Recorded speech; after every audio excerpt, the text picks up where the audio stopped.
Hawaii Governor Josh Green led a moment of silence for the victims of the Maui wildfires before briefing Hawaiians on how he plans to move the recovery effort forward. In his annual State of the State address, Green promised to be more aggressive in rebuilding burned out areas of Lahaina. He's also making a big push to shift more vacation rentals to shelter about 5,000 still left homeless since the fires. But the most significant change was his proposal to charge a vacation tax to out-of-state visitors.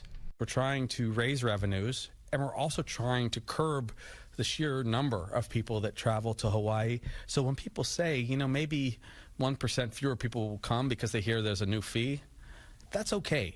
Governor Green is also calling for more help from the federal government, while private aid groups continue to step up. Actor Dwayne Johnson told Fox News on Wednesday he's helped distribute more than $60 million to 8,000 victims through his work with the People's Fund of Maui.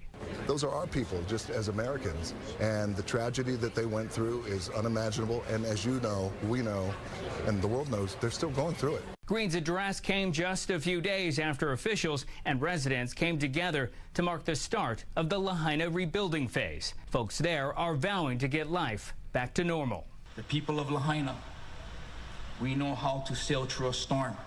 This is living proof. We're still here.